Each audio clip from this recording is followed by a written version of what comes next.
I realized like something was wrong and like, yeah, not sitting right with me. And then I just kind of discovered that I was people pleasing. I was saying yes to everyone else and no to myself indirectly because I wasn't managing my time. It was like, okay, well, I have this, I have that, right? Like, and I mean, I had calendars, I wrote in them, but I didn't fill them up with meaningful things. Like, it wasn't intentional. And so that's really what started to get me going on my own journey because of the people pleasing and time management was like, okay, this is everyone has 24 hours.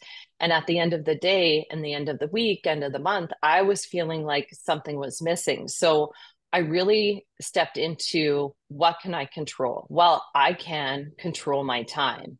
And so that was really the beginning of diving in deep into how do I want to spend my time and then building up enough courage and the mindset that I'm worthy of it to do that. And then along the way, what I've really discovered the last few years and I'm on fire about, and I love to share people, is that peak performance. Like not every hour in 24 hours is the same. So how can we maximize the hours that we work so we're getting the same amount done, but in less time? And I know everyone listening or watching right now, wouldn't that be something to have extra time? Yes. And, one of the things when I was thinking about when you said, saying yes and people pleasing, how often do we catch ourselves?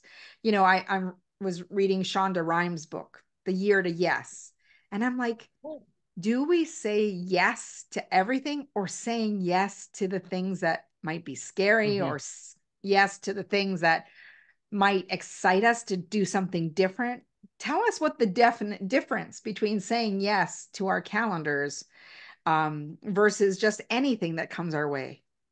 Oh, great question. And yes to our calendars is meaning that it's intentional.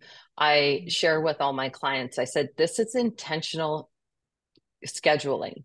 So first you need to, and you've mentioned this in some of your podcasts too, right? Is be able to prioritize, know what I want, so then I can embark on that. And really, I'm not selfish, right? In that sense, it's still going to meet other people's needs, but I'm doing it in the way that I choose. And so I think that really makes a difference.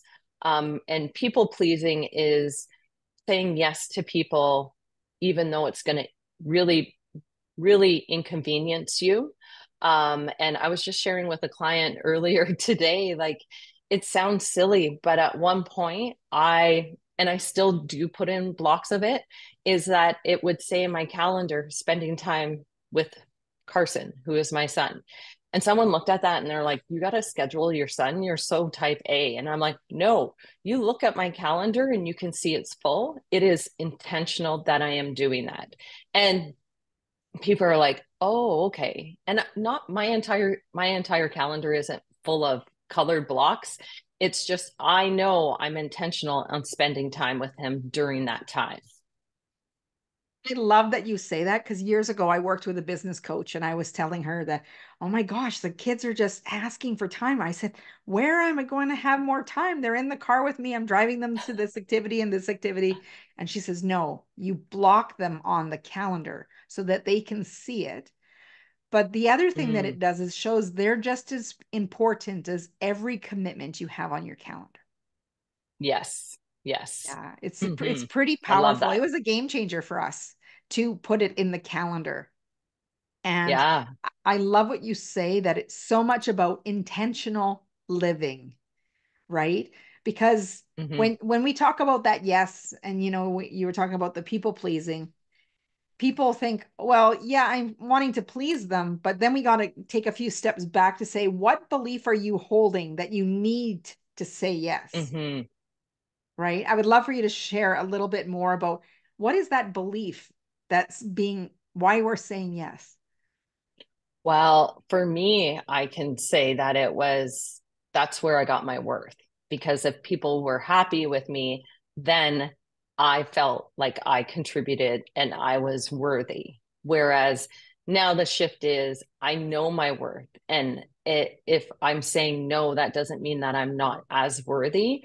And um, I'm actually making more intentions for myself, right? I'm not, some people, Brene Brown says it right. You're down in the down on the pit. I'm pretty sure it's Brene Brown, right? Like you're in the battle versus up on the stands. And Yeah. so I think that's really what made the difference in that shift into be able to say no, like, how do I want to steer my life?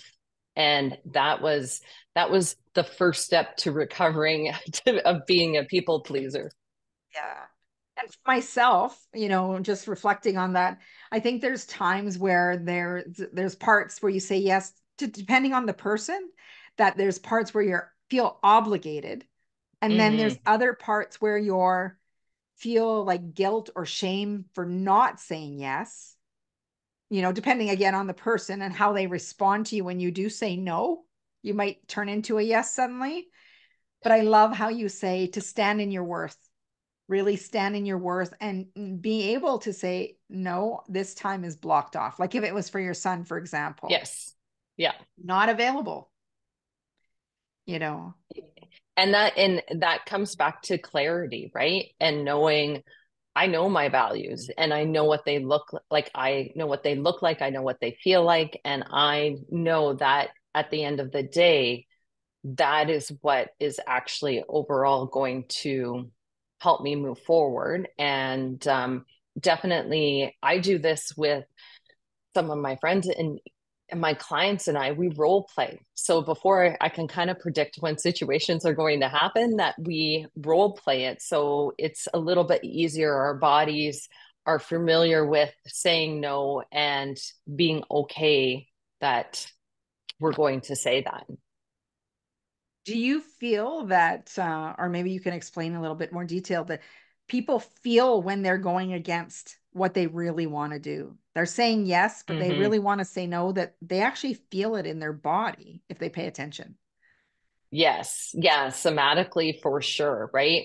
And you, I know that a lot of times too is that that's when the stress and anxiety goes up as well because you're like, okay, well, I just said yes to this, but I know I really want to fit in this other goal of mine. How am I going to manage it all? And that's usually when, we tend to lose maybe control of our emotions and we react versus respond. And so that's a signal to me when I'm being short with people, like especially my loved ones, that I'm like, okay, something's off here. Let me go back to my calendar. Let's see the drawing board. Let's see, where I've kind of gone off the track. It's important to tune in.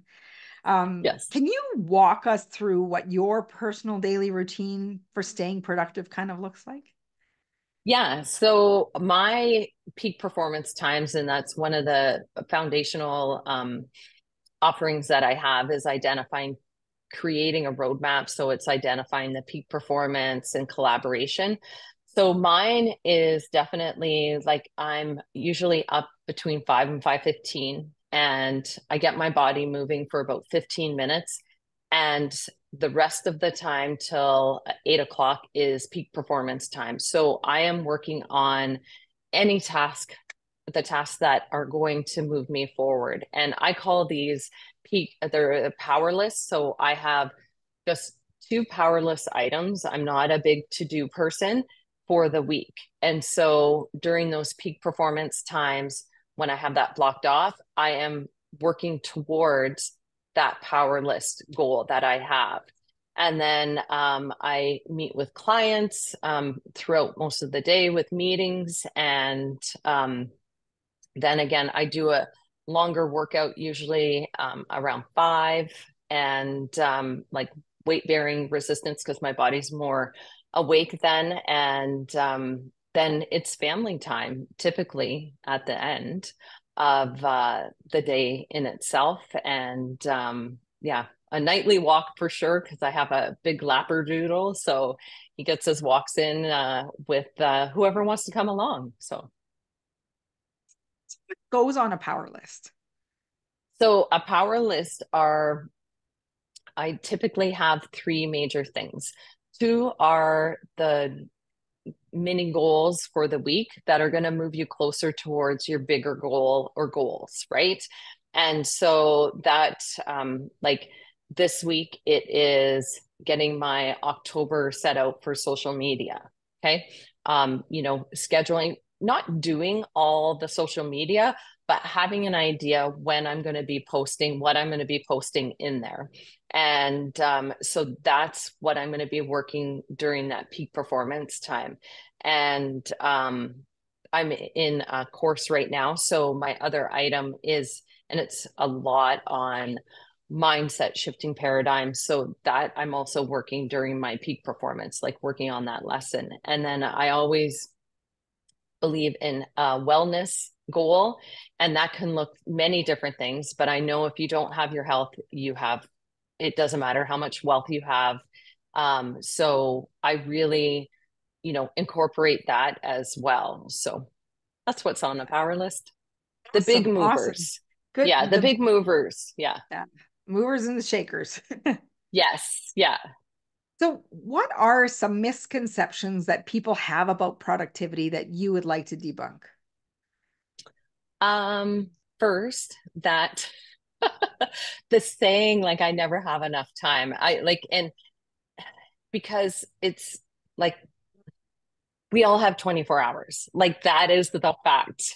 And so to compare, I just think that's like a scapegoat, right? Like it's just saying that our society has accepted. And if we say that, that means that we're really busy. But busy doesn't mean productivity, right?